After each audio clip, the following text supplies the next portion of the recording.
Welcome to episode 3 of The Satori Perspective. I'm Michael. And I'm Nathaniel. And today our topic will be on the school system. So, our question for today is the school system designed to build or fail us? It's a very good question. Bro, that's crazy. So Michael. Yes. Why do we go to school?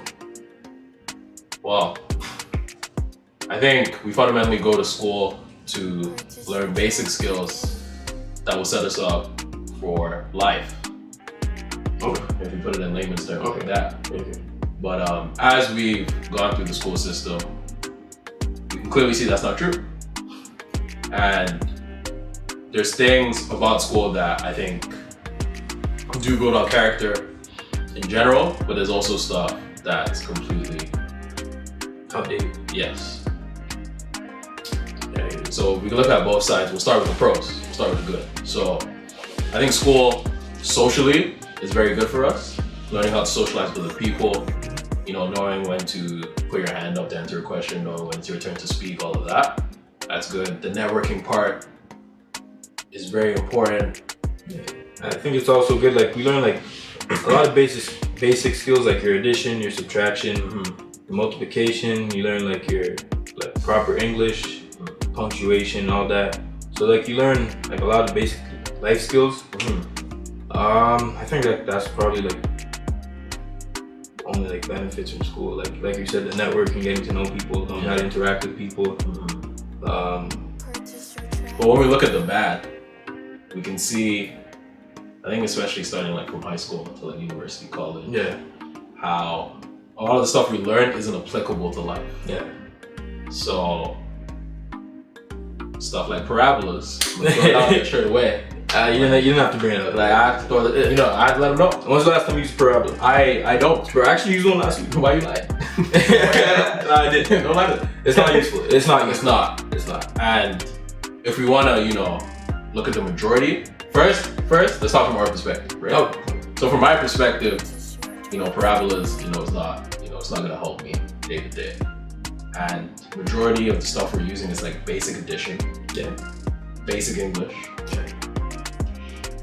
from what we learn in middle school, right? And if the main thing I'm taking away from high school is C squared equals A squared plus B squared, that's a problem. And maybe that's my fault. Maybe I didn't pay attention. Maybe I didn't pay attention to class. Maybe. But at the same time, I know I'm not alone. Yeah, no, for sure. Because even in high school, I feel there was so much just stuff I did not care about. Yeah. And so much useless stuff. The amount of classes, maybe almost all my classes, I just didn't really care about. I think what they should do with classes like that, they shouldn't make it mandatory. They should make it if you're interested in it, an elective. If you want to take it, you can take it. But there's just certain classes that they should put in and take out instead of making me take math and learn about A squared plus B squared. All that stuff, you know what I'm saying? The classes I found useful were maybe I took entrepreneurship, auto, co-op was great. So all those classes, I actually learned something, and actually entrepreneurship, I learned how to run a business. And that's what. Sorry. But classes like that, those are the only classes I found useful, and stuff I took out of high school. So that was good, but definitely math, just science. We need more courses that accommodate to life. And I think another thing we have to look at is people learn differently as well. Yeah, right. For sure. So the classroom setting, although maybe earlier on it's very beneficial, but as we grow older, we learn that it's not as beneficial to everyone because everybody doesn't learn the same way. So how can we look at changing that whole system up from everybody just in the classroom learning, lecture, notes, all that, because it doesn't work the same for everyone.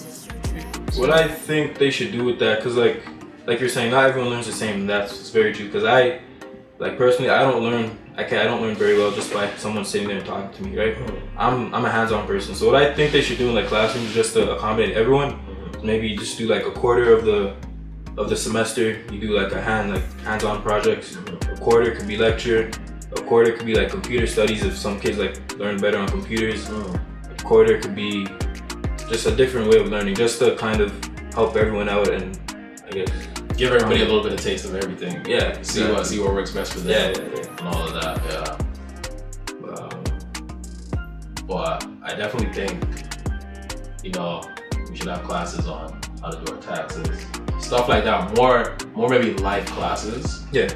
And I know there are some out there. I know there definitely are some out there. But looking from my perspective, I don't see it a lot. And I think the system is outdated in a sense. And if we're gonna grow with the times, we have to update our classes. Yeah. So. And even moving on just from like high school to college, like it's a lot of money. a lot. And the amount of people that spend money on courses in like college, university, that they come out and they can't even get jobs. Like, Yeah. I was reading an article and it was like 20. Huh? No. I was reading an article online and it was saying 27% of people who finish like college and university actually find a job in like their degree, like what they studied. And I thought that was crazy. Like 27%. That's like very small. That's ridiculous. And I was saying 3/4, like 75% of the people like who do find jobs, it's not in their studies. Like it's just totally unrelated to what they went to school for. So it's like they spend like 40,000, 50,000, whatever it was, and they're in debt for like years till like 60. And it's like majority of them aren't gonna pay it off because it's so much. Yeah. And like there's also like the flip side too. So you'll go to school and they tell you obviously the more schooling, the more educated you are, the higher the position you get, the more money you make in general. But even though you'll go through all of that schooling, you're in so much debt, and by the time you got the job you wanted, but you're gonna be paying back that debt the whole time. So is that really building us or is that failing us? In that way it's failing us, because like even from high school, like once you start, all they're pushing in your face is college, university. What university are you gonna apply for? What college are you gonna apply for?